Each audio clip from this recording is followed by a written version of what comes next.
Western Conference podcast. And you can already tell the laughs are already going on. We got my brothers, the Common Kings, in here. Give it up for them one time. What up? And we're trying to, like, they were supposed to be quiet on the set, Sorry. which it wasn't. And Ivan just broke right before the light went on. So it was cool. So you know it's going to be one of those Surprise. type of podcasts. But we're here with the brothers from the Common Kings. Everybody introduce yourself. What up, y'all? It's Junior King. My name is Mata Greg. Wait, where'd you get these glasses from all of a sudden? Obviously, we weren't ready, so now I'm ready. And over here? Big Rome. And last but not least, Dude, Uncle Louie. we are not going to get through this podcast. At all. And the reason I say this, depending on when you watch this, You're not even that funny. That's so true. You're that's just why big. we're here.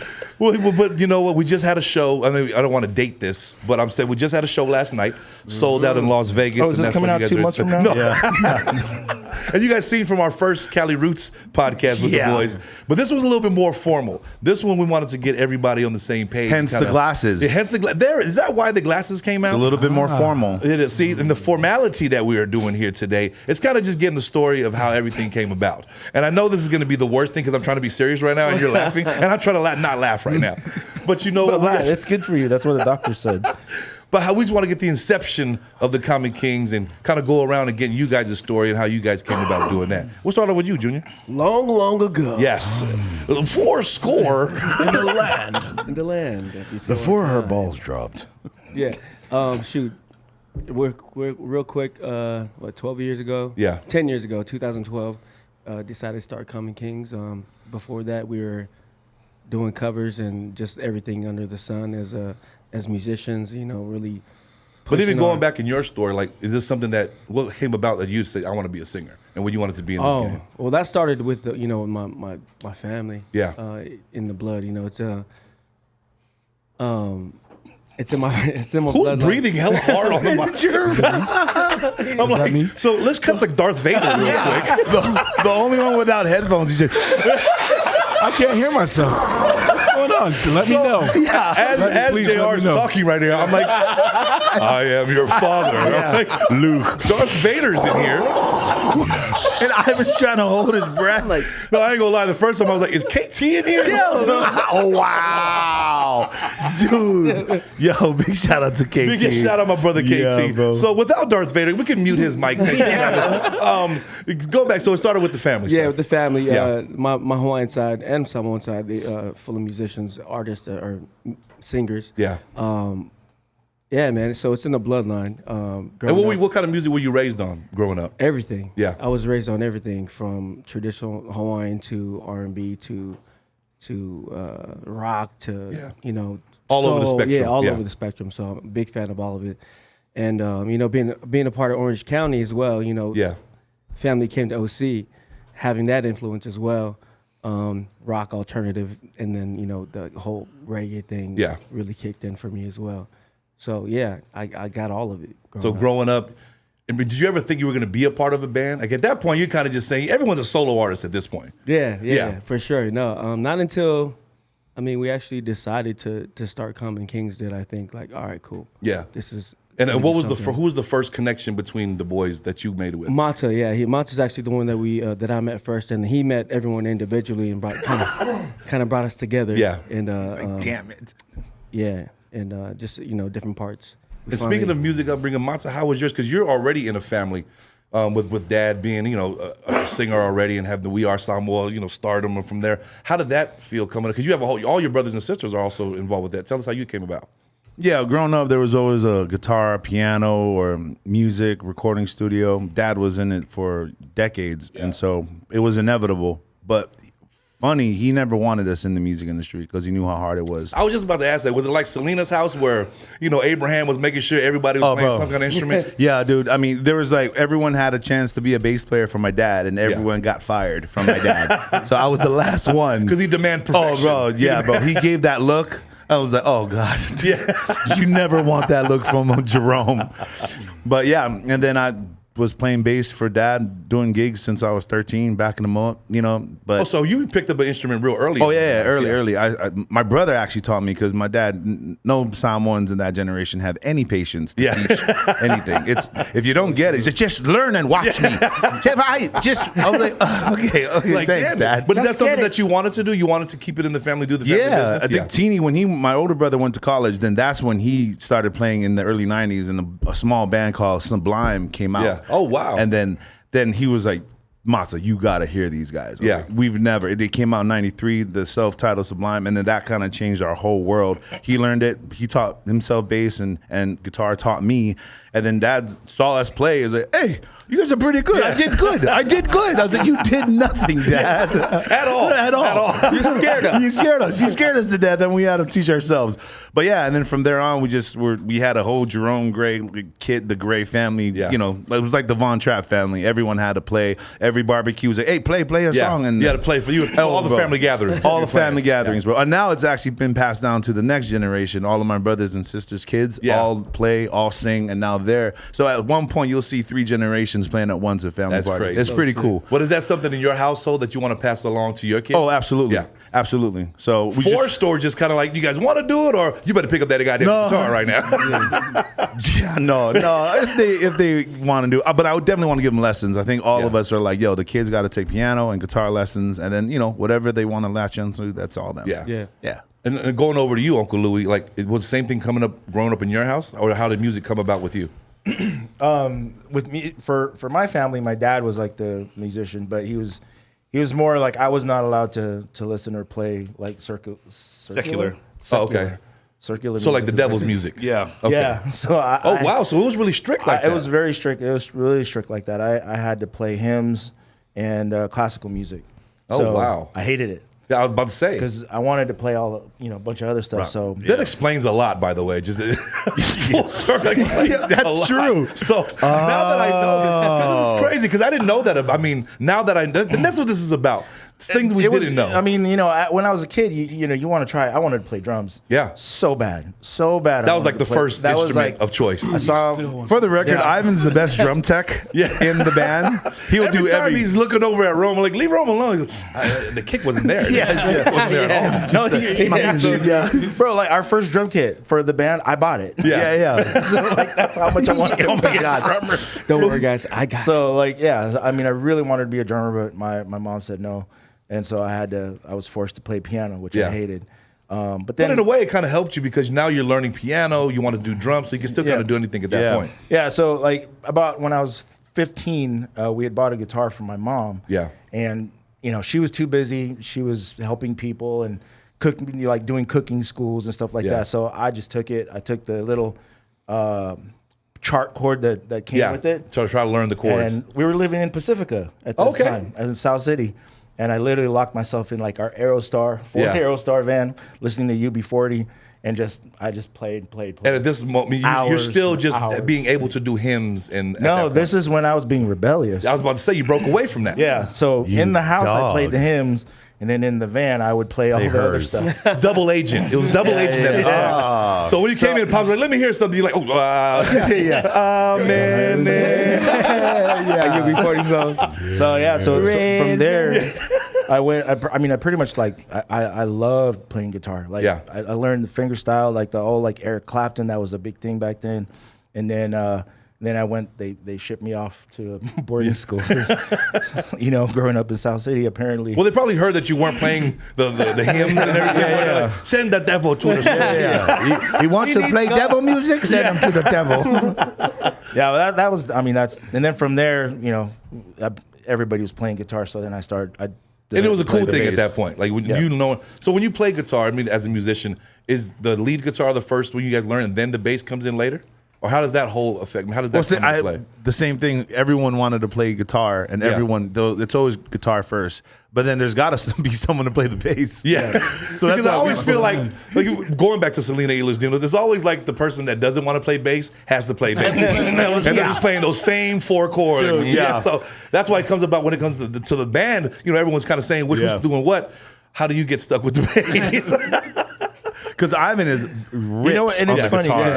In real life, like the bass player gets stuck with doing a lot of things they don't necessarily want to do, which is what I end up doing. Oh my gosh, that's a whole nother podcast. We don't have hours. So as you're learning, as you go into boarding school, you're starting to grow up, and so you get more into this music thing as far as being a career for yourself. Well, you know what? We had a band, our band teacher. Yeah. We call him Pastor Grams. He's a pastor. And you went to band camp. Yeah, very much.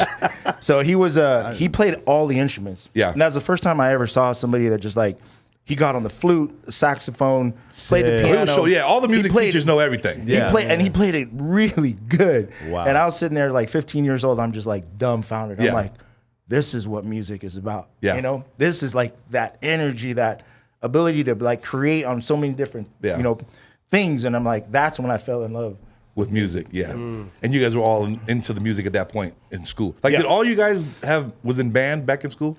I was at choir always. Choir. So you was in choir. What were you, Mata? I went to school at UC Irvine for Clutch Irvine School of the Arts. And what about Ivan? You went to like you were in band. You know what? I was just I learned what I needed to learn to know the song at that time. Yeah. Once it was done, I forgot it. So.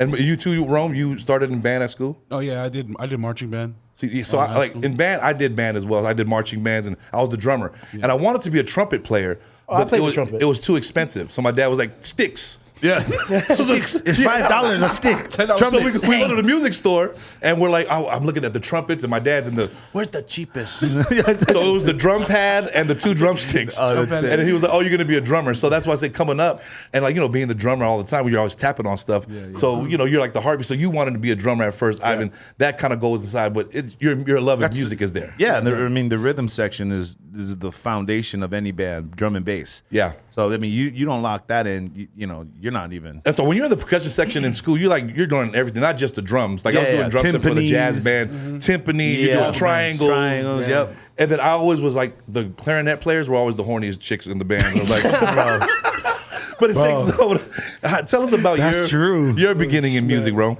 Oh, for me, I grew up in a church setting. Yeah. So my parents, they were ministers in our church.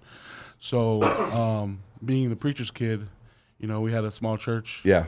The preacher's kids, they have to learn how to play the instruments. No choice at that point. No choice. You got to learn how to play the instruments to play, praise and worship for the church. So that's how I started. I started probably at 7 years old. Yeah. Early. Early. Rome can play everything, too. Yeah, I was about to say. Yeah, he's bad. Because Rome played the flute the other day when we were just talking. I'm like, can you put the flute down? Pull it out of his backpack. Did you bring a flute? I was just asking if you want to go grab something to eat. He's like, hold on real quick. I got to do this little pipe piper. So growing up in the church, and church is always in all of our backgrounds, and you having to be a part of that. Like I always try to run away from like either the band practice or the choir practice, but you had to be in it because you were the preacher's son. Preacher's son. We were forced to learn. That's how come I could play other instruments too, because we had to fill in whenever we could. Like if the bass player wasn't there, there, I had to step in or whatever. We always, so there was like, Rome, go fill in for that. Go play that. Yeah, okay. But so you being a preacher's son, do you already have a musical family coming into this, or everyone just kind of had that designated? No, yeah, we did come from a musical family. So like a lot of my uncles and aunties, they played instruments, and also my mom, she sang. Yeah, so that we did come from that. So see, and you guys having this musical background in each of you guys, in your own right. You guys are coming from different households, like a Fijian household, a Tongan household, Samoan, Hawaiian household, and to bring that together in school, that has to just say something for yourselves. Like, because everyone thinks they're a musician at first. To get this band aspect of it, how'd that come about? To you say, hey, JR, let's try to do something. Well, I knew everybody individually, and then even Tautua, I just knew. And then when we moved, I grew up in Hawaii, moved here, and JR was the first one I met at a dance halau called Lokilani's Rhythm of the Island out there. Shout out Costa Mesa, Big Roy. And then he needed a bass player. And then I was like, and I was only like 16, 17. And he's like, yeah, okay. I was like, make $150? It's just, all day. So we jumped. And then and then everyone was telling me like, yo, Mons, you're badass. You have to meet this guy, JR. JR can sing his ass off. I was like, all right, cool. And this went on for a little bit, and we never met. They were saying the same thing to me. Yeah, and then R was like, dude, you got to meet Monta, bro. This guy's bad. He's like, all right, cool. And then finally, one of the rehearsals, I saw JR, and then we just kind of hit it off. And, bro, he was singing his album. I was like, yo, this kid is bad. Yeah. And so we just kind of started playing around. And then I met these guys at school. We went to UC Irvine together, me and Jerome. But then we needed a keyboardist, and our boy Will Salfotu was at OCC. We all went to OCC together before we went to UC Irvine. He lived with Ivan in Newport at 48th and Seashore, right behind Dennis Rodman. Oh, wow. So that's got to be like a beachfront property at that point, Yeah. right? Oh, yeah. Okay, so that was a little party house. It was The at a beach. barbecue that they met, and then we met Ivan, and there I see him with this light, just silhouette, and he's playing the flamingo guitar. I'm just like, I was like, oh my gosh. You were like, God? This is number white folks, and then Is this this a Fijian, message? Fijian, his With hair's hair. blowing in the wind. I was like, who is this guy? So the stars are starting to align at that point. And then I'm just sure. kind of putting everything together, and then met Jerome, and he's marching band, and I saw him drumming. I was like, yo, these are some bad boys. And just like anybody else, like, dude, we should start a band. Yeah. And that's how it happened. In Orange much how it County, happened. that's like the thing to do. Oh, like, bro. To start a band. Dude, everybody Yeah. and their mom in every street corner started a band in the garage. Yeah. And just like, all right, I know this is cliche, guys, but you guys are pretty good, and we can do something. We should do something. Yeah. And let's this do is it. all before the days, of course, of social media. So it was a little yeah. bit harder back then to kind of get, the word out of what you guys were doing. Yeah. When you guys did first form the band, when was like, say, okay, we can take this thing serious. It was the initial name Comic Kings? No. Or did you guys say, okay, let's hear that. Oh, God. We didn't have a name. We didn't Yeah. have a name. Do we even want to say the name? Yeah, we have to say the name. The people want to know. Ivan. This is part of the story, Ivan. Tell us where the name came about and what was the names before this. Actually, Mata brought the name to the table. What was it, like was the Sexual Chocolate 2 or something? That would have been a preferred name. Solvix. Yeah, so fake. it was Hitachi. No, we had our first gig in 2002. The San Diego State University had a luau, and they're like, "Yo, we want you guys to play some covers." All right, cool. Can Yeah. I get a name on the program? I was like, we don't have a name. Oh, so you guys were just jamming with each yeah, other we're just without jamming, and then we're like, we all go to OCC. Just call us Yeah. the OCC boys. So yeah, oh My God, OCC boys. Mind you, I was swear still in on high my school. life, he was still in high So school. you're still in high school. You're the OCC boys. It sounds like a prison yard No, gang. dude. You know, Oh, you know cell them block- OCC yeah, boys. but They- you they're know something me, crazy cell with block them. 4 and OCC boys. So the OCC boys' first gig. Yeah, bro. You got a high schooler with you guys. Oh, dude. So he's just and he living looks the the, life. young, Yeah. the oldest.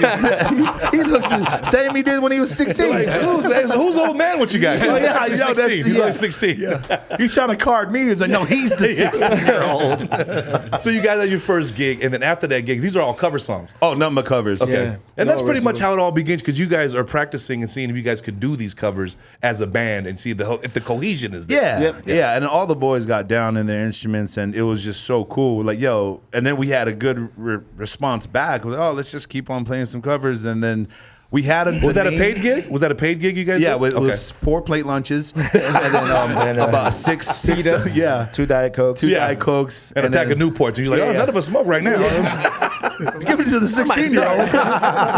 My boy been drinking since he was in 8th grade. So the OCC boys, where's the transition to Common Kings come from? Well, actually, before Common Kings, there was a group we started. It was Not Too Soul. Our boy Eric Potolsky. Yeah. From Wait, say the name again? Eric Potolsky. No, Not Too Soul. Not Too Soul. See, yeah. Not Too Soul. Not Too These Soul. are great names, by the way. Just tell not ever say that name. That's why we had Could've- to Yeah, that's why we didn't want to say So it. OCC boys didn't work out. Yeah, Not Too Soul didn't work out. So these are all humble beginnings. Yeah, You guys- we you're were learning playing the game. 5 to 4 hour gigs, weddings, conventions, just nothing but just Gigs off of Craigslist, too. You know, Yeah, oh God, that's Band needed. The usual. Yeah. Dude, that was a whole nother Cool. story. We're gonna get to that, I swear on my life. But we're never doing another gig off of Craigslist. Craigslist. Ever. So you guys actually found you were playing porn music for an orgy at that point. It's pretty close. That's pretty You're not close. that far off. Please That's pretty Not much that Please far. elaborate. Please tell them about Listen, the gig. I had this big vision for this band. Did you ever? It wanted was to skip the booking And then agents. and it's Yeah. like, look, we can do this ourselves. DIY, guys. Yes, DIY. yes. Do it yourself. I'm going to start with Craigslist. And that was the first gig from there. That's where we Yeah, stopped. that was One the of the first and many. last one that I ever booked. Yeah. never again. You're like, yeah, guys, we need a booking agent for sure. This Tell them isn't what working it's out. called. It's called Palms. Yeah, it was this place called the Palms, and I mean, like the sign. Yeah, the everything ad says online like looks- industry night. Yes. So it's like, okay, we Oh, own something. celebrities, and like this is who we've had before. Yeah. Blah blah blah. The so I'm bands like, before. guys. This is it. break. Mind you, this is in West. Wait, Hollywood. we didn't know that Oh. part yet. Yeah. I didn't. And this know. is all off Craigslist. off Yes. of Craigslist. I mean, I bought my desks on Craigslist. Yes. I bought shoes. I bought Your girls. car. What?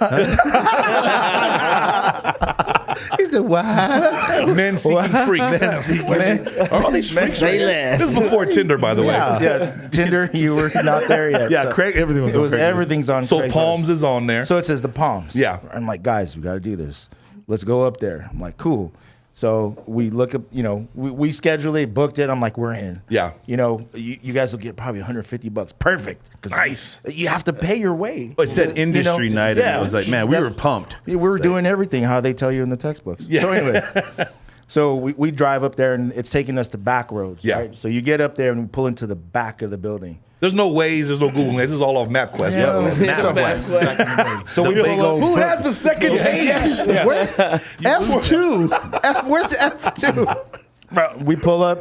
We're walking. I'm like, oh, it's early. That's cool. There's nobody Still here. early. It's A little fine. preparation time for us. And they're like, Only okay, the you guys bartender. are gonna set up over here. There's a big LED screen behind you, LED wall. Like, damn, You're doing it. that. We're doing it. This is we got a dope. freaking LED wall behind us. So anyway, we set up. Cool. They're like, okay, you guys start playing. It's like, oh, there's only like 2 people. It's like, it's still early. They're very important. Yeah. All right, fine. Play that song. So we go. Yeah. We're playing. Three people. Yeah, by that time, 3 people. So Starting to get crowded now. Starting to get crowded. So Shoulder to shoulder. back out. So the guys, this is how it starts. Yeah. Every band has this story. Right? They get discovered this way. Exactly. Yeah. So anyway, like one song in, who turned around? No. Was it me? You was you because the 3 people were like looking at the LED. Oh, yeah, that's right. Like, what? Wait, what's on the LED? Well, that's what we're getting to. So I'm looking out and we're just jamming. Like, We're in it. No, we're the best. Killing We're it. like, What just song are you killing singing? it. What song is being I sung? don't even know. One of the covers. Probably Super Lover. Stevie Wonder. Yeah, something like that. We're going shop. through. You remember we used to do the MJ medley, right? Yes. Yeah. So we're probably so it's doing part of that. Okay. Yeah. So Yeah, it was yeah. like, we're looking, and then I see these people are like looking not Past at us. They're looking over They're you. looking behind us. I turn around, and there's gay porn. Oh my God. Just Bro. dinglings. You're like, right. hold up. And I'm like, looked at Monta, and I'm like, Dicks everywhere. I just was like, Monta looks. I was And he looks up and my and mouth was wide open, like, I was like, close your mouth. Close your mouth. Close your mouth. Close down. You might catch I'm something. just like right here, Wait. just hanging right here, like, So who in the band said, hold up, cut. The show must go on. Yeah, we finished the set. No matter we what. finished the set. Show So 45 must minutes. So go 45 minutes on. later, You guys finished the We set. have never quit it on was anybody. industry night. Never. No, And we never will. Never. Never. Then that's No one when likes we a knew. quitter. To this day, we never. That's stopped when we again. knew we were gonna make it because we're not quitters. Yeah. So then that's just that part. I'm Yeah. like, man, this was crazy, Yeah. right? I get done. We So they didn't tell you this No. when you guys were No, sitting there? No, we just Got did it. industry night. Mind you, we came in. Oh, this is so bad. We came in through the back door. Oh, wow. So you didn't even know what was going So on we didn't in know. front. Yeah. So after we're done, I went out the front door, and on both sides Bro. was just like it was like dildos and everything. Like gay everywhere. night It was like a sex everywhere. store. Yeah, and I was like, okay. Wait, you guys played for a penny show in the back for industry We night? got this on Craigslist, and that's the first and last gig we ever You booked guys on the other side of a wall, and people are paying $0.25 to see you guys play. And there's these little holes everywhere. Where are these little holes? Glory holes everywhere. Listen, I hope it was worth You're like, whatever. is that a finger? Is that a finger right I there? was like, oh, is this worth a it. grab and go? I'm just trying to So, grab things. after you're done playing for the gay porn convention, of 3 people, by the way, gosh. that has to say, okay, let's regroup. Let's have a team meeting. Yeah. I was immediately More than demoted. internet. So, Yeah, dude. so they took booking agent off of your title. Yeah. So they said, cool, guys, we're not going to do the gay Yeah. porn. So Ivan's not going to convention book gigs anymore. Nope. We're going to move forward. We're again. So I'm excited to see what the next gig was. Bro. Well, you know what? We made kind of a residency at the Mai Tai bar in Long Beach. You Okay. Remember those yes, days? Yes, I remember those days. So like mid 2000s, that was the spot, bro. Yeah. That was the spot. Everyone. but was at this crazy. point, are you guys Common Kings at that point when No, you guys are doing no, that? no. So you guys are still the Not Too So, yeah, Not Too yeah, So. yeah. Oh, the worst one. Okay. So Yeah. But you know what? When it was us four and Eric came about, he played with a lot of cover bands back in the East Coast. He went to Berklee School of Music. It was cool because it's funny. you know, all of the regiment horns, they went to Berkeley. Though they got some bad musicians come out there. Mm-hmm. But he was telling me he was there for a couple years, and he was always the youngest one. But he taught us a lot how to just make it like we were a DJ. We never stopped playing. The kick was going. It was just like, you got to play till those people never leave the dance floor. Exactly. And then that was the same thing Dad would teach us and everything. So we just kind of learned everything and put it to where we were. To your residency now at Mai Tais. Yeah. Okay. And then, bro, it was like, dude, they paid and they had lined out the door for us. But those are the local culture days. You know what I mean? How are you guys promoting this? I mean, because it's still kind of early social media days, probably. But are you guys doing hand-to-hand flyers? Is Mai Tais kind of get there? Or who are you guys hoping to come have these lines be lined up for you? A lot of the Usos lot of the Usos, friends and family, networking just through school. Yeah, it was all for OCC. They were either anyone that was on the football team was working to security. Security was like, yo, bro, the boys are playing here. And then it just kind of went crazy, and they saw us play, and it was just a covers, and they loved it, and we just kept everybody up there. Yeah. And then that's when the transition, we went back to Hawaii. We did a lot of battle bands too. Yeah, I was going to say, even But that's what prior to Mai Tai days. Tell us about the battle band. Tell them about that. Yeah, even prior to Mai Tai days, like when they're actually going to UCI, part of doing, we were doing the pub there. Right, all the Battle of the Bands, and we, getting recognition through that. Yeah. Through all the college students coming. So how does the Battle of the Bands work? You guys are battling other bands to see who's getting more that's actually ovation? That's actually when we started doing the DJ kind of set. Yeah, the DJ. Not so because we only had like 20 to 15 minutes, and then you just had it a bang out, and it was all these like multiple different bands, different genres. So at that time, the bands would play a song, stop, then play another song, then talk, and so it was kind of like whatever, and we just bang them all out. But we won every battle of the band. They're like, so then at that point, you guys got some recognition at that time. Now these dudes are killing it on Battle of the Bands. And now you guys are starting to make a name for yourself. And it's still not too solo, whatever that is. When does the Common Kings come in? Okay, so we went back to Hawaii at a good friend of mine that grew up. Her name was Pia Williams, and it was Totua's ex at that time. They were together forever. And then Pia was like, yo, brought Totua at Hoagie Bar Michaels? Hoagie Bar Michaels. We had a show at Hoagie Bar Michaels down there. In Hawaii? In Orange County. Oh, Orange County. Yeah. So they came up, and he was going to school. We never met him, but it was the moment Tua came into the picture and was like, yo, you got to tell the story of rock. So this is one of the funniest. So we never met Totua, and Pia was going on about it. I was like, I can't wait for you, the boys, to meet Totua. Like, okay, great. And so the local boys, the Hawaii boys, they got a little chip on their shoulder. Exactly. You know what I mean? Walking with a little bit of swag. What's up, bro? So Tua is the fifth member of the band, but how we met was like all the boys were there at Hoagie Bar Michaels, and then I think he saw JR first. Did he see you first in the bathroom? Walking past him, going out the door. and he's just like, we should have Tua here. Exactly. Where's Tua, goddammit? Dude, he should have been.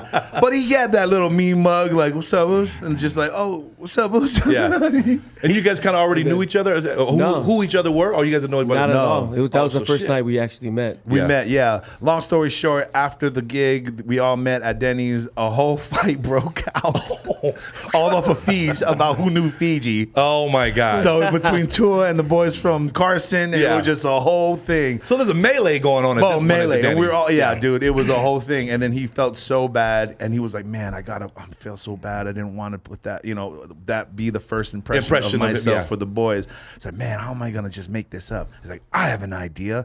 He's like, my brother's the stunt double for The Rock. Yeah. I know Rock's coming over to get his tattoo done over here. Let's invite the boys to the nice. tattoo. So that's how that came about. That's how that came about. Because for those who don't know who Tattoo is, his brother is Tongawai Reed. Yep, Tongawai who's a stunt double for The Rock. From day one, from Scorpion King. Yeah. Exactly, because I knew Tongawai, his brother, in San Francisco in the early days when Tongawai was in the clubs out there. Yeah. And he kind of went back, and then he got into the stunt doubling thing for The Rock.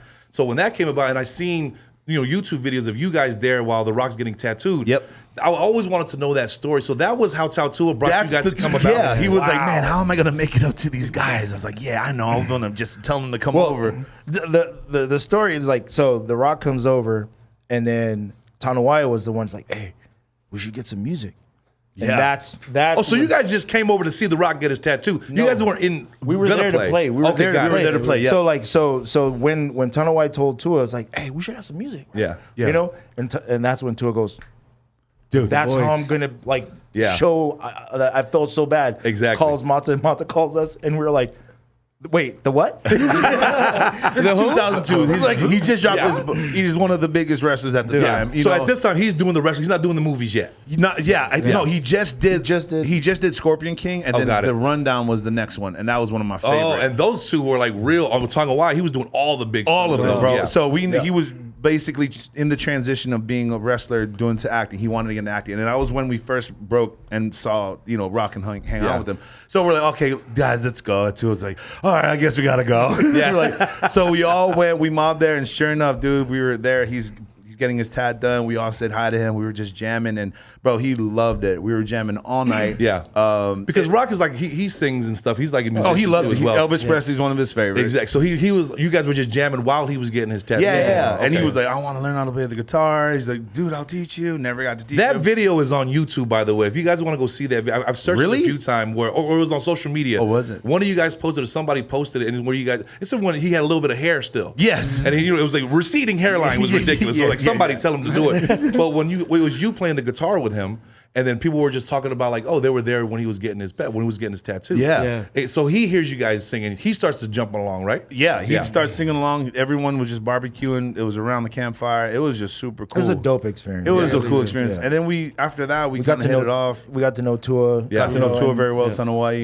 So that kind of whole connection. And there's no Comic Kings yet, but that connection with Tautua making up for the melee at the Denny's. Kind of bringing you guys back full circle to say, hey, come play, because Tonga and The Rock's going to be there. Come play for them, and that kind of solidified the friendship at that one. Because now at that point, if you've ever been to a Polynesian function and everybody's kind of like jamming, and then think somebody's getting tattooed, that brotherhood starts there. Yeah, you know what I mean. And not anyone's invited to those special occasions, and especially getting tattooed for The Rock. You know what I mean. Yeah. So as The Rock's getting tattooed, and you guys are not even the Comic Kings yet, Tautua is using this opportunity to say, okay, hey guys, come play for The Rock while my brother is here, and let's kind of see what we can do. And what's the next step from there?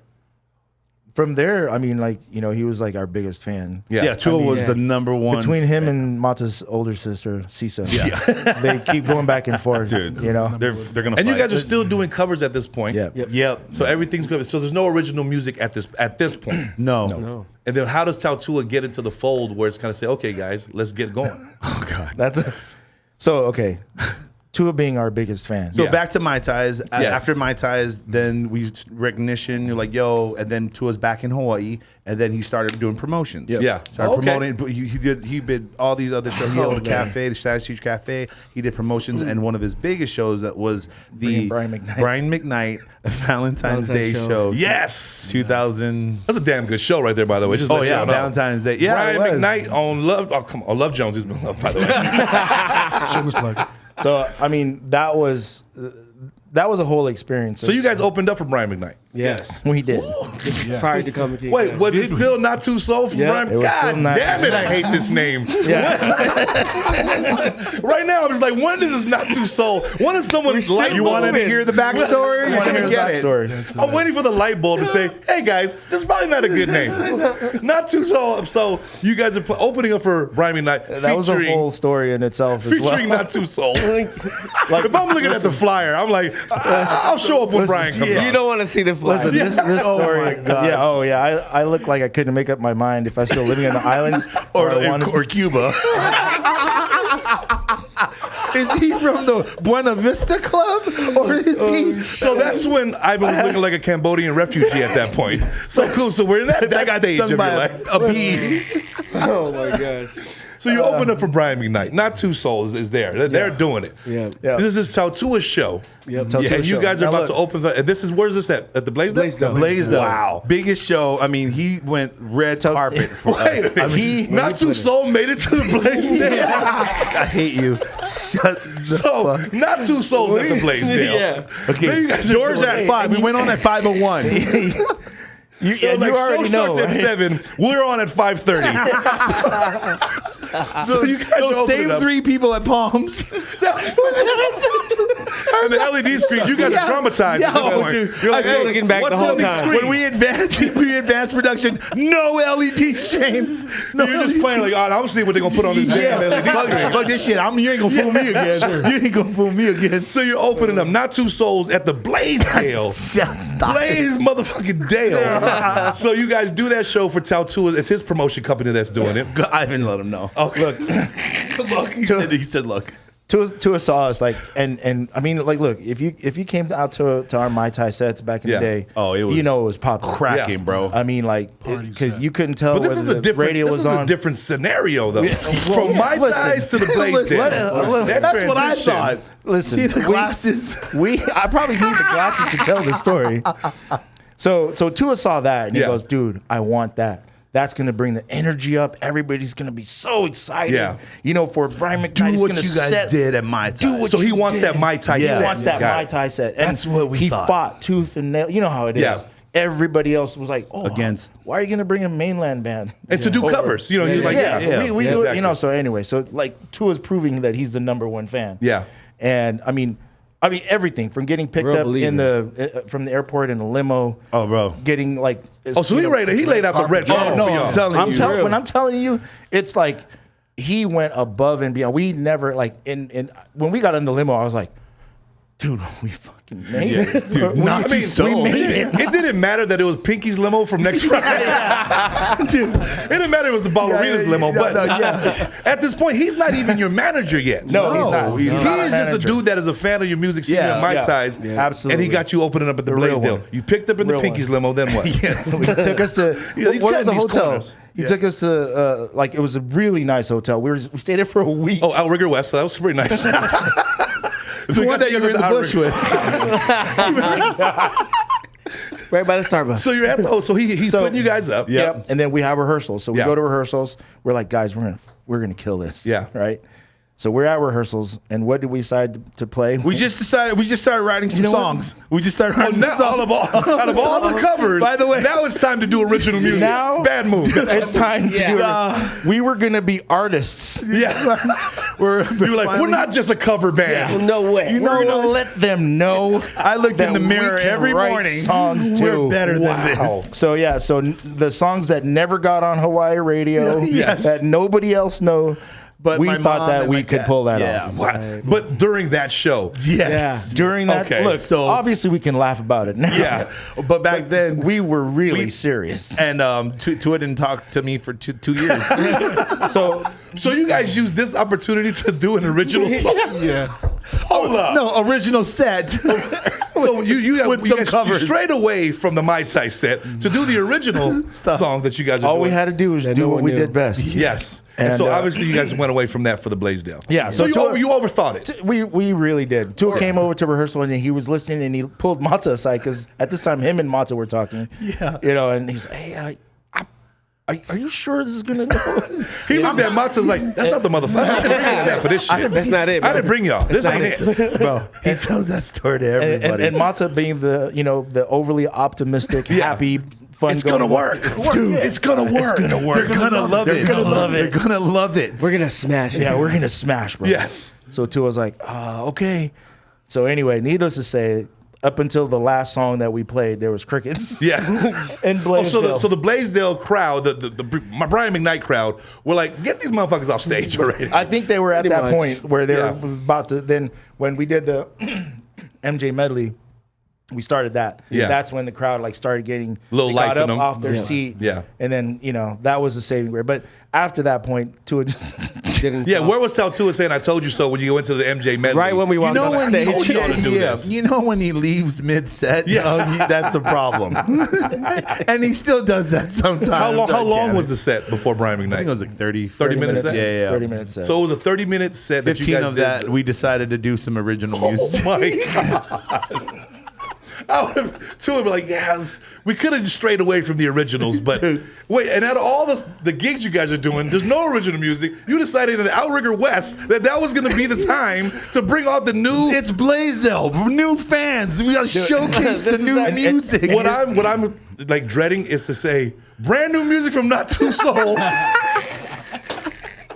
That you guys are sitting there decided to do that tour was like, look, as soon as the MJ medley hit, that's when people started to say, okay, he's good. We can rock with these guys. Did you guys end the set with that or start the set with that? We ended it. Thank God. Thank God. Dude. So so anyways, so it went from like they said they're not that bad. Yeah. They're not that Good. was it still just you guys and then Brian? No, Nisha 9. Oh, so that was after you guys. tore it Yeah, up. they tore it up. Smashed. Thank God. Shout out Nisha 9. Yeah. Because if it went from Thanks, Not guys. Too Soul originals to Brian McKnight, I probably would have been pissed off. I'd be like, hey, they done ruined my whole vibe for Brian. Okay. So I brought a date here. And we had no idea about setting the mood. What in the hell but that was part of the That's part of the story, Exactly. the growing Yeah. pains that we went through, and so 2 years fast forward, he didn't talk to us. so there's a 2-year gap between you guys About got a, about a year. One year. About A year. Yeah. So Okay. what happened was Tua had told Mata, he's like, dude, if you guys crush it, I'll give you guys an extra $1,500. Oh wow. And so we're like, So you didn't see that money. well, that's why he didn't, because Mata kept calling him. It's like, hey, we really needed to finish our EP for our original music.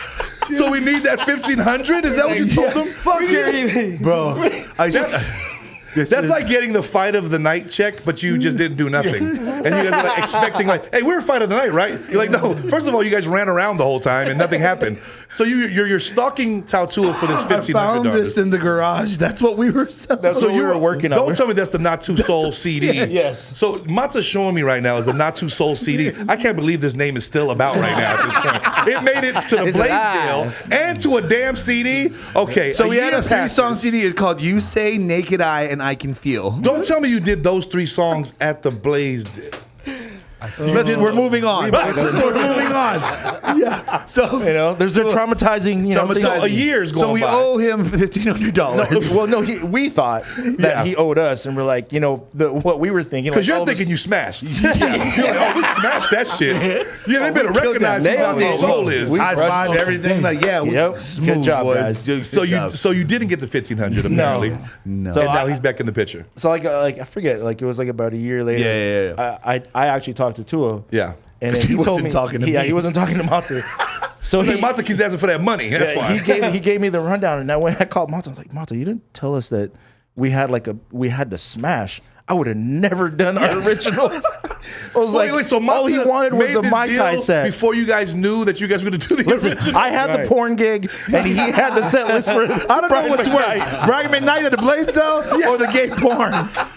So look, Not Too Tall is not too great. It's Not too good right now. It's not We're going not looking too that good. great right Oh, now. God. So how does it come about where you? So he don't want to talk to you. He's talking to you about doing some more music. Back at Mai Tais, we Yeah. are smashing. We're getting tighter. We went This is back like- to so what like we a year did. and a half, about a year and a half Year and a later. half. Yeah, and we just did every DJ top 40 gig, and we just got it better and better. And he came back. Back then, it was all the girls. Remember, all Yeah. the top 10 singles were all yeah, women. yeah. Kesha, Lady we Gaga. did a medley, Perry, like a 10, 12-minute medley Adele. where JR of all the lead, all the hot of the songs, female and songs. JR was singing them in those keys. Oh, go ahead now. Go ahead, JR, with your bad self. That was like, And he was there to see that, and he was like, "Yo, what the Yeah. he wasn't paying attention at first. He was just drinking, Drinking. and he kept hearing, and he thought the DJ was Playing the music, was but it was us. actually It JR was singing. You us guys doing the whole singing. thing. Yeah. And then that's when And that's when he tripped out, came right to the stage, and he was like, "Yo, we can definitely do some. You guys are not stupid anymore." Yeah. Yeah. So I'm still not giving you the 1,500, but we can figure something Yeah. out. Our second time at Denny's was a good one. Yeah, the second time. So this is the second time Denny's Yeah. meeting. This is No the second- melee. Yep. No Real melee. business meeting. It was a real one, and he was just telling us like, man, you guys have something. We got to do something. There's Yeah. something here. There's something different about you guys. Yep. And he had everyone coming at him Yeah. too, as a promoter in Hawaii, young, driven, and that's the same. He's a visionary. He's the same guy as he was 10 years ago. So Yeah. that's when finally we're like, okay, cool. If you guys want me, and then you were the No, one. I was like, we were talking, and he's just like, what do we do? What do we do? Yeah. And I was like, why don't you be our manager? Oh, that came about. Whose idea was that? All you guys Ivan. Ivan dropped Okay, it. you and I laughed well. my So it's ass my off. idea. I was like, You're like, there's no way. There's Mata's no way. sitting right next to her, and he goes,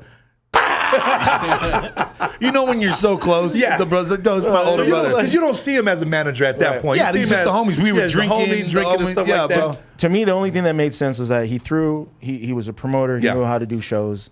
And so, what do bands want to do? They want to play. They want to do shows. Yeah. So at that time, obviously we were over for Craigslist. And because so the batting average was bad at this point. I was banned from doing booking shows. So that was the option then. But I mean, Tua just was just different. Yeah. Like he was the same age, but doing Brian McKnight. Yeah, exactly. You gotta.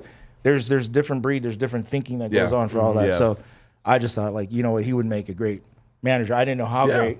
But at first it sounds like funny, but then at a minute you can say, oh, maybe he could be our manager. Yeah. Because if the worst thing's worse, he can get us on the shows that he's doing. Yep. So that opens it up for you guys to say, okay. So at that point, does he take the manager job at that he meeting? said, what? He said no. He said, yeah, Marco's right. So he thought So he didn't take it as serious as well, too. No. But as time went by, he agreed. He thought about it, and he goes, you know what? I'll tell you what. I don't know anything. I don't know. Yeah. I don't know anything about managing. Yeah. But I'll tell you what. I will put my whole life into it. Yeah. And try my best. And do the best, and that's what I promise you I can do. Yeah. And which he did, and this is where we're at now. exactly. And the very first thing he said that has to be done if I'm a manager, the fucking name's got you. Okay, I was waiting for this part. I'm sitting there. I was about to come. I was like, this is where the name. This is why he's a visionary. He said the very first thing, we got to change the name. And So all he of us already had a went- problem with just because marketing wise. Yeah, marketing. Yeah. So that came in about. And then so we Not started Too Soul. putting in names that give me some ideas. Yeah. I came up with Roy G. Biv. I was about to say, tell me some of the names that were before. Well, Comic before King. that, our first reaction was, "You've got to be fucking kidding me." Yeah, first of all, he said we're not changing it. selling out. Oh, me? We are you not kidding me? selling I told you he's a bad manager. He's first of got all, to go. JR has Not Too Soul on his chest at this point, tattooed. Yeah. So yeah. You're like, guys, what do I do with this tattoo? It says Not Too Soul on my chest. Guys, wait. How can I put natural soul? And that's when Tattoo goes, cover it with a lion. Now it's a lion that sprays. So you guys are throwing names around at Yeah. this point. And who finally came about what Common Kings came about? We had a rehearsal, yeah. Yeah, we had a JR rehearsal. kinda did. At the end of our rehearsals at that time, we like to kind of stand outside and just talk about all kinds of stuff. Yeah. And then we were going over names, and then he said Commonwealth. And We had a one of the streets that we were in Fullerton. We recorded at. It was called Commonwealth. Wow. And then JR came up with Kings. At the time, Bruno's sister. Kailani. Okay. Yeah, she Bruno was Mars' kinda sister. helping- Kailani. Yeah, She stepped in and kind of was helping too as well. Yeah, and, She saw us too and was like, "Yo, this reminds me. These guys remind me of Bruno when Yeah. they came up. There's something special." So she actually helped manage us in the beginning with Tua. And she kind of agreed with the name that you guys came Yeah, up with the name change. And she How actually did thought of Rome Kings and as well. Ivy you guys feel about when they came and said, "Hey, we got the name, Common Kings"? I could just. What was your initial reaction, Rome? I mean, it was good. I liked it. I Yeah. liked the name. Ivan? We were all there. Like she wanted. She's like, I see something Kings. Yeah. She said, I see something Kings. I don't know what it is. Yes. but I don't know if it's just me because we came into the room and it's like Common Kings. Like that shit hella weak. So you guys agreed as a collective that was going to be. Thank God, Not Too Soul was dead from that point. Well, some of the other names that didn't make it. Yes, we want to know those. Soul Fix. Soul Fix. Fix. Like you got to get your fix for your soul. Horrible name again. Horrible. Roy G. Biv. It was all the colors of the rainbow. I thought it was like Belle Biv DeVoe, but Roy G. No, it's all the color. Red, orange. I wish it was cooler than that. Yeah. There was Rhinoctopus. Rhinoctopus. Whose idea was that? That was a favorite one. That was the one scratching his eye. Because he came, hey guys, Rhinoctopus. Rhinoctopus. I was listening to Primus And at JR's the like, time. yeah, that's not it either. There it comes and there it goes. Rome, you didn't throw any names in there as well? You was like, let's do Preacher's Son. Let's do Jesus loves you. Let's do the Jesus boys. The Jesus boys. The birth of Common Kings is a punt. And so now it's like, we're going to run with this. Everything, Yeah. And then from there, from every look, the sound changed. And we were so, reggae is such a big part of our life as Polynesians. Yeah. It's natural. For us, we were so against, not against it, Yeah. but like, we loved everything else, from R&B to hip hop, rhythm and blues. Hence the names. Yeah. Well, they'll see that Terrible also brings names. my next question because it's like now that you have your identity, you guys are still a cover band at this point. Right. You have 3 original songs on Not Too Soul, which didn't do too good. But and when do you guys start to say, okay, we got to start making some original music as Comic Kings Yep. because now we got to start doing what we do? Tatua was like, yo, why are we streaming, like trying to get so far away from this niche market that's here? Let's well, it's just, these are our, this is what we grew up. Why don't we just play what we grew up on? Yeah. So at that point, are you guys saying we're an island reggae band? Or is it kind of like we don't want to pigeonhole ourselves to that demographic? And where are you guys coming? You guys want to be a pop band? Because at this point, just because you're a band and you're Polynesian, you're already an island reggae band. Which I find out, and I talk to a lot of artists that with their background, they initially didn't want to be an island reggae artist because, an R&B lover, you're a hip hop lover. Just because we're Polynesian, you're an island reggae artist. How did that kind of decipher with you guys to say, okay, guys, we don't want to pigeonhole ourselves in this demographic, but what are we going to do? Well, what is our identity?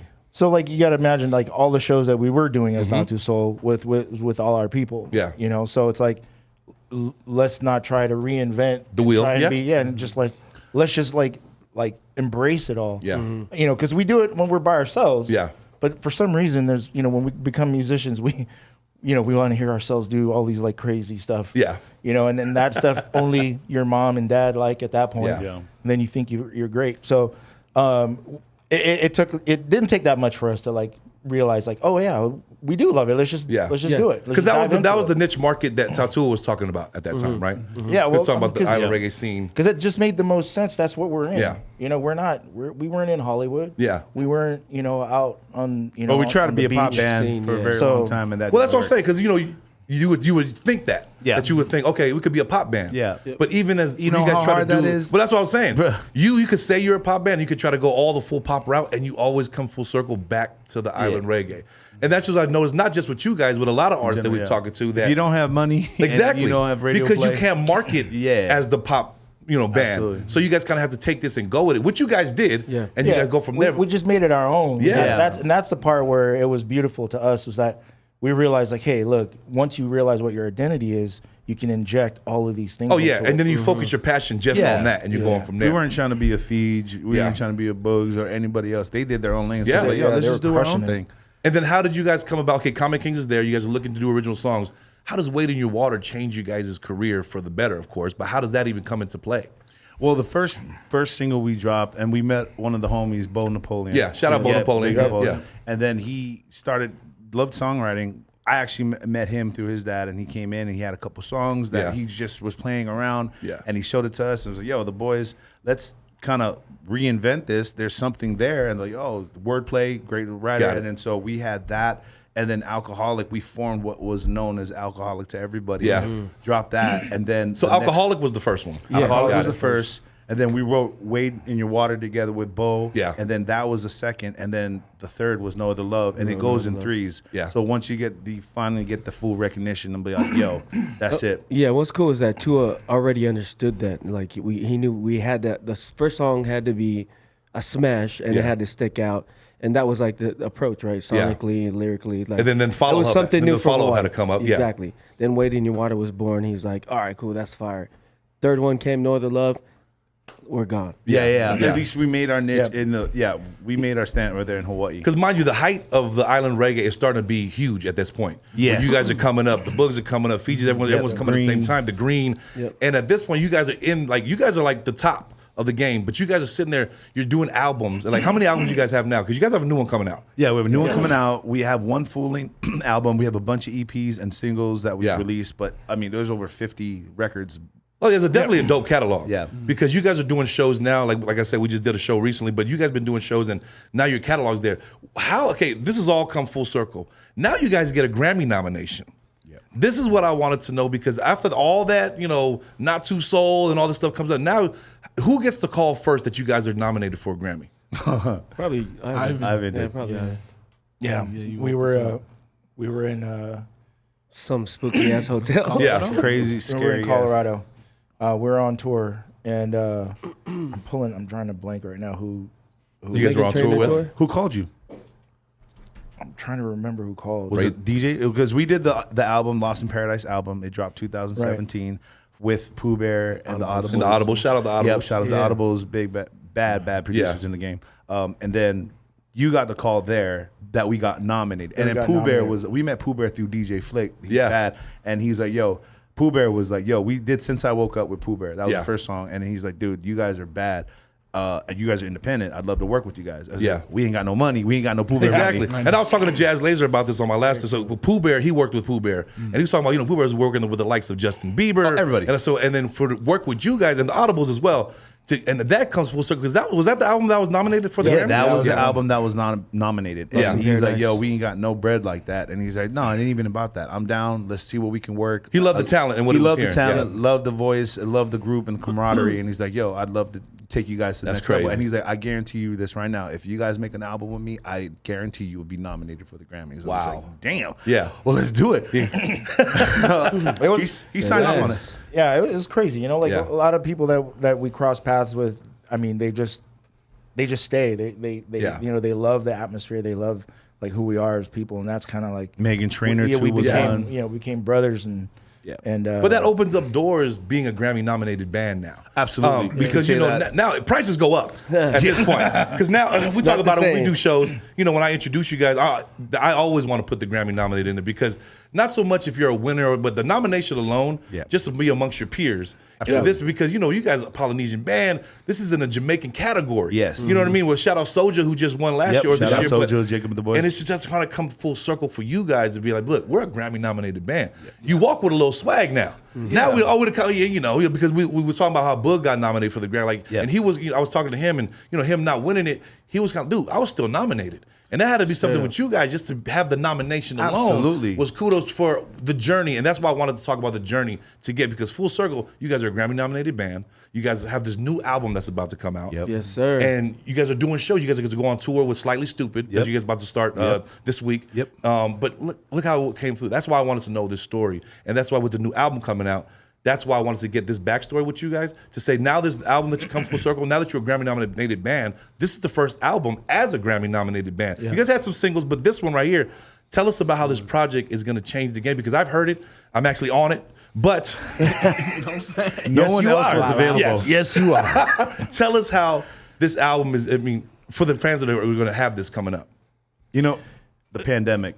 Well, yeah, you know, it really is like a full circle of who we are. Totally. You know, and this is what Tua told us in the very beginning. He's like, look, like we're gonna get to a point where you can now expand and like really tap into the things that you love doing. Yeah. And More doors are opening. yeah. And so this album, it's like Mustafa was saying, you know, on the other podcast, it's two vibes, and it's both vibes that we live in. That it's a part of who we are. Yeah. And it's part. You can see it by the tours that we go on. And so it's two albums. We were cooped up for 2 years. Yeah. COVID. And He was working in them 2 albums. we did not take a break. 2 weeks we took a break, I think. 2 weeks because we were just to kind of reset. Yeah, exactly. No, we were like for real, like, you know, the world's gonna end kind of scared. Everybody was. Everybody's thinking like if you walk outside, you're gonna die. Yeah. So we stayed in 2 weeks, and then after that, we're like, yeah, fuck this. Let's get back to work. Let's get back to work. And so we went back to work, and we put in a lot of work. We're really, really proud of this album, and I think I talk about it all the time with people. You know, people I just met in the grocery store. So hey, by the way, I'm putting out two albums. Yeah. And it's crazy because plastic or bag. We had the listening party last night, and that was the kind of first time for the public to hear. Yeah. And if you guys weren't, I mean, it was such a vibe in there, Bro. And it may have been the alcohol, but other than that, just seeing Nothing to do with everybody vibe, alcohol. because I've listened to it. Like, we've been in the tour bus and just listened to it just on our own, and I'm just sitting looking at you. I'm like, dude, this is the one. Then another one comes on. This is the one. Then I hear JR just goes from a different pitch. I'm like, hold up, not too soul. Palm. Yeah, exactly. But that was the first time for the public, and you guys seen last night. It was a vibe, man. And that was just that a was so sample. cool. That was like a small sample into this project that you guys are doing. And I'm just gonna tell you, this album that's coming out, like the 2 albums you come with, you guys are coming with that fire, man. And I just want to appreciate y'all for coming over here. But when can they expect this album to come out? Because I want them to go get this thing. Yes. The end of this year. Yeah, we're dropping out. We're going to be dropping our first single in the next couple of weeks, which is Ragamuffin, and off of that, ooh, that Ragamuffin track though. God damn! Thank God it wasn't Not Too Soul. Ragamuffin. The artist formerly known as. Are you guys allowed to give any secrets of the features? Not just me. I'm talking about the other ones that we have on the album. Yeah. Because we played the one yesterday with Ty Dolla $ign. Yes. And that one right there, I mean, you guys, like I said, it opened doors for you guys being a Grammy nominated band. Like you guys are working with the top of the top now. Yeah, our name, it's all part of the story, and it's something talking points when people are talking with Pooh Bear, Totua, be like, yo, no, they've worked with Megan Trainor in Fifth Harmony, Donna, you know what I mean? Pooh Bear, everybody. And so they're like, yo, I'm down. So Ty Dolla jumped on. Ty Dillerson. He jumped on. It was so funny. Yeah. But and then we have our boy Kabaka Pyramid. He's on it. He beast. Yeah. Marco. Yep, DeMarco is gonna be jumping on it. So there's and it's Royal just Blue. Royal Blue, Ellie Mac, everybody. It's super Mac, dope, and it's such. Seth. What I love, Wes Stoffel was saying it best too. He said, "Man, this is a great representation of who you guys are. But you're still pushing the envelope. Exactly." And I was like, "Man, that's good." Wes was like, "Yo, you guys." Shout out my counterpart, Wes Stoffel. He's actually in Hawaii right now. He was doing some stuff with La Peppa. La Peppa got married. So you know, or Wes would be here with us, and it would have been a crazy ass show again. Oh my gosh! But with the album coming out the end of the year, you guys are going on tour with Slightly Stupid, man. I appreciate y'all Thank you for coming over here and doing the podcast, because I do want people to see this side. Absolutely. And that's the whole purpose for the Western Conference podcast. You know, we could do a whole other show on how Western Conference come about with you guys' show and just how we've been all together, you know, doing shows and all that. For a minute. And that's like a whole nother podcast. Absolutely. And I think because we have that friendship and relationship, we see the growth in you guys, not just as being friends, as seeing the sound. Because me and Wes want to tell people, when you send us a song, we're either going to like it or not. And I sat on the tour bus and I'm like, okay, which songs am I going to say this motherfucker sucks? And me, to be honest with you, and me being such a critic, every song you played, I was never like, I was like, dude, that's the one. I don't even know how you guys are going to pick the next single. Yeah. So that's why it's like, dude, I congratulate you guys on that. We put in the work with some amazing artists and some amazing songwriters and producers. Yeah. So it was just like, we made a point that we didn't want any album fillers. Yeah. That was the biggest thing. So we have a catalog of over 120 songs. Exactly. So if people are trying to think like, man, they just came up with toys, like, no. For every 10 songs, at least there's going to be that one. In the social media world, like how when Chris Brown just came out with his new album, they called it a no-skip album, where they don't skip any songs. Yeah, that's the same And I point. can honestly say through this one, this is a no-skip double album. And that's crazy. And that's crazy. Let's go. No, much love. Yeah. And we're Say it looking for this again. one to be we're submitting to the Grammys as well. Oh, come on, so man. we This ain't time trying to might- be nominated. Yeah, we trying to win this thing now. Let's take the trophy. Yeah, exactly. You know what I mean? Before we get up out of here, any advice for the kids that are, you know, going through those early stages that you did? Man, just like us, man. You know, keep trucking, keep going through it, keep running with it, man. Yeah. Like, don't give up. Absolutely. Mops? 10,000 hours. That's what they say. You put in the work. You just got to put in the work. It's the things that you do off stage, outside of the recording studio. It's everything that people don't see.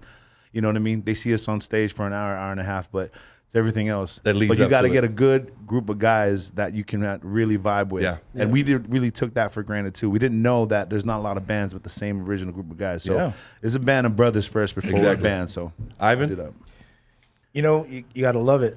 You gotta love it to where like you have blinders on and nothing distracts you from it. Because we couldn't have done this if it wasn't for the four of us, but most importantly, Tua. Big You know, time. leading and you know, just The visionary talking for it. to us, and because you know we get stuck. I mean, as polys, you know, we get stuck in our ways sometimes. You know? Get complacent. You get You complacent. complacent. Absolutely. Like you get 1 song, 2 songs on the radio. You're like, I'm good. Yeah, exactly. Yeah. And then you're like, you can just tour those 2 songs. There's no more growth. Yeah, Yeah. you Right. go Exactly, and I see that all the time because I'm they like, hey, gotta is there go any through new you. music? Yeah. Because they're like, oh, it's the same. I was like, dude, I keep playing the same song. Yeah. And I see you guys are always, hey, we got a new song. We got a new song. And these artists that has like one big hit, that's all they have. You know, and then they don't follow it up. They don't have all It's this. harder Exactly. to follow it up. Yeah. The music industry is so hard. Yeah. So you don't get in it unless you're willing to fail. Yeah. Fail horribly. Yep. You know, get laughed at, get told it sucks. Like literally take a beating. Yeah. Yeah. Because then that'll show that you really do love. And then that's when your best stuff will come out. Rome, any advice for the Fight for House kid that's a drummer right now? Do they know you're on this podcast?